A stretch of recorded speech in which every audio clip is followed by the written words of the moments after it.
Cleopatra. You have known that name since you were a child. In 51 BC, she married her brother Ptolemy XIII. He was about 10 years old. He drowned in the Nile 4 years later. She then married her other brother, Ptolemy XIV. He was 12. Nobody in Alexandria objected. It was the 9th generation of the same arrangement. 2 centuries earlier, a poet wrote one joke about this arrangement. He was sealed in a lead jar and dropped into the sea. Ptolemy II Philadelphus married Arsinoe II, his full sister, 273 BC. The family was not Egyptian.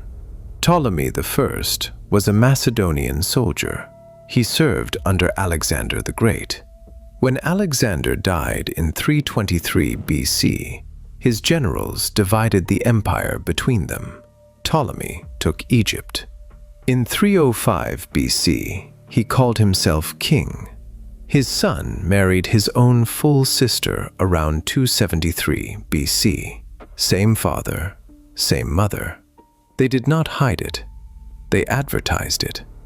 The two of them were worshipped together as the Theoi Adelphoi, the sibling gods. Under Athenian law, a man could marry his half-sister by the same father. He could not marry his full sister. A poet named Sotades wrote one line about it. Athenaeus preserved it 3 centuries later.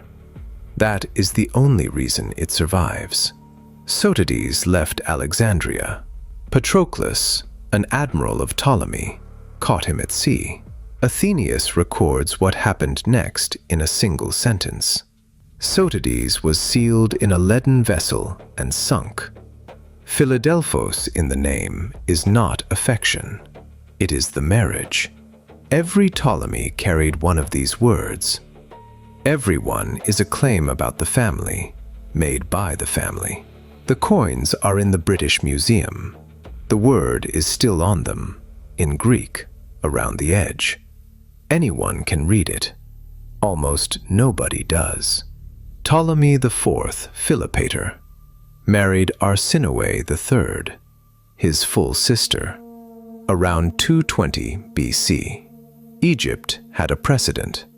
Greece did not. Egyptian kings had married their sisters for 2,000 years before Ptolemy arrived. It was written into the religion. Osiris and Isis were brother and sister, and husband and wife. A Macedonian family ruling Egypt needed to look like the thing it had replaced. There is a second one, and it is not religious. A daughter married outside the family takes a claim with her. A sister married inside it takes nothing anywhere. Every marriage a dynasty makes outward creates an heir who is half something else. The Ptolemies made almost none. There were exceptions, and the record names them. In 193 BC, Ptolemy V married Cleopatra I, a Syrian princess. She was the daughter of Antiochus III. She is where the name Cleopatra enters this family. Her son, Ptolemy VI, married her daughter, Cleopatra II. The line closed again behind her and stayed closed. Philopator in the name means father-loving. Philometer means mother-loving. Ptolemy VI took that title while his mother was regent. It is a statement about who held power. The epithets are not descriptions. They are arguments. The Rosetta Stone is a Ptolemaic decree. It was cut for Ptolemy V in 196 BC, 3 years after that Syrian marriage. It is in a case, photographed several thousand times a day. It is a document about this family. It is read as a document about language. Ptolemy XIII, Euergetes, married Cleopatra II, his full sister, 145 BC. Ptolemy XIII is where the arrangement stops being a policy and starts being a method. In 145 BC, he married his sister, Cleopatra II. She was his brother's widow. 5 years later, he married her daughter, Cleopatra III. That was his own niece. He did not divorce the mother. He was married to both of them at once.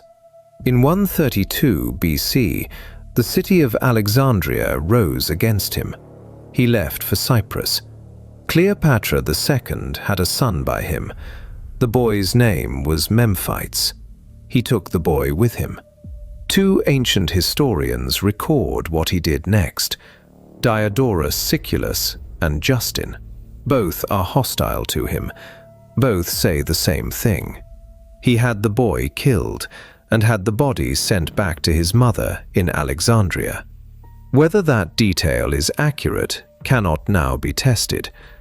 That it was believed, written down and repeated is the record we have.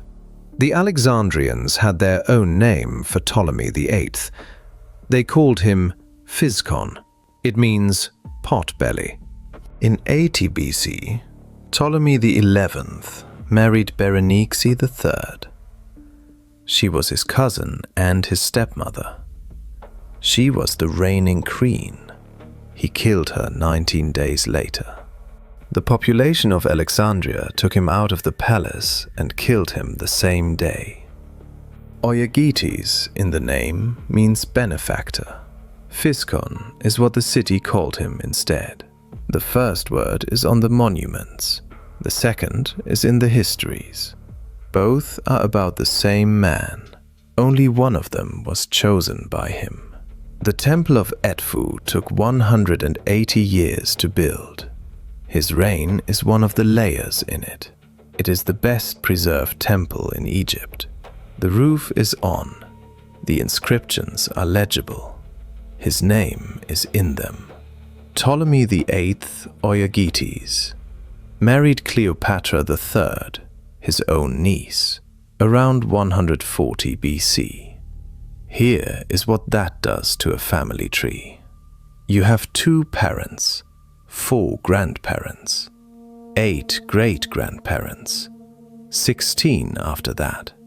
The number doubles every generation going back, and it doubles for everyone. When a brother marries a sister, it stops doubling. Their children have 2 parents and only 2 grandparents. The tree does not branch. It runs backward as one line. Geneticists put a number on it. It is called the inbreeding coefficient. For the children of 2 full siblings, it is 0.25. The Ptolemies ran at the higher figure, repeatedly, for 9 generations. Charles II was the last Habsburg king of Spain. In 2009, a team of Spanish geneticists calculated his inbreeding coefficient at 0.254. He was the endpoint of 16 generations of cousin marriage, and he could not produce an heir. The Ptolemies reached the same figure in a single marriage. They did it at least 11 times. And then the expected thing does not happen. There is no Ptolemaic Charles II. No surviving portrait, coin, bust, or hostile Roman account describes a deformed Ptolemy. The Romans had every reason to write one. They were at war with this family. They wrote that Ptolemy XIII was fat. That is the worst of it. The dynasty did not fail to produce children. It produced too many, all with the same claim. Ptolemaic coins survive in the tens of thousands. Museums in London, Paris, New York, and Cairo hold them. The faces on them are not identical, and they are not deformed. They are the faces of a family that married itself for 9 generations and kept minting the result. Ptolemy XII Auletes, father of Cleopatra VII. Mother not recorded. Around 70 BC. Cleopatra XII was born in 70 or 69 BC. Her father was Ptolemy XII. Her mother is not identified in any surviving document. That is the gap at the center of the most documented woman in the ancient world. The reconstruction historians favor is that her mother was Cleopatra V Tryphena. She was probably Ptolemy XII's sister or his cousin. Probably. The word belongs in the sentence. The papyri do not say. The inscriptions do not say. Rome wrote more about Cleopatra than about any other foreign ruler. Rome did not know who her mother was either. What the record does say is not in doubt. Her father was an illegitimate son of Ptolemy IX. Alexandria called him Nothos, the bastard. He is better known by his other nickname, Auletes, the flute player. She married her brother Ptolemy XIII in 51 BC. She married her brother Ptolemy XIV in 47 BC. Ptolemy XIII drowned. Josephus writes that she had Ptolemy XIV poisoned. Her sister Arsinoe IV was executed at Ephesus on the steps of a temple at Cleopatra's request. Josephus records that too. Cleopatra VII's own title was Thea Philopator, the goddess who loves her father. She took it at 18, in the year she married her 10-year-old brother. Her father's name is on the temple at Dendera. Hers is on the back wall of it, with her son. The carving is 2,000 years old and still sharp. Her mother's name is nowhere in Egypt. It was never cut. Cleopatra VII married Ptolemy XIII, her full brother, 51 BC. Cleopatra VII married Ptolemy XIV, her full brother, 47 BC. Here's the thing about Cleopatra and Egypt. She was not Egyptian. She was Macedonian Greek, ninth in a line of Macedonian Greeks. There is no serious dispute about it. The family spoke Greek. It ruled from a Greek city. It buried its kings in a Greek tomb. For 275 years, it governed Egypt without governing in Egyptian. Plutarch, writing about 150 years after her death, says Cleopatra spoke many languages. He says she was the first of her line who took the trouble to learn Egyptian. The first, after 9 generations on the throne. Which is what the marriages were for.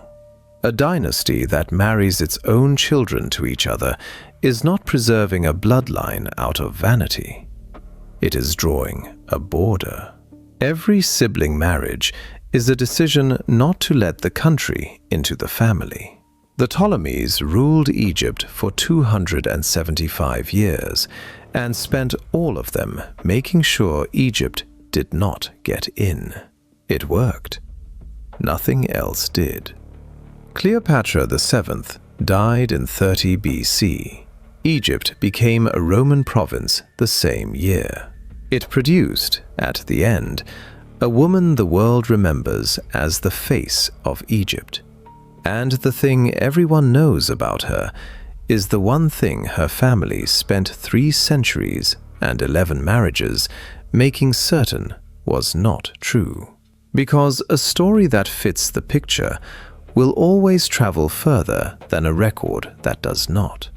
And the picture of Cleopatra was painted by Rome, then by Shakespeare, then by Hollywood, and never once by the family that made her.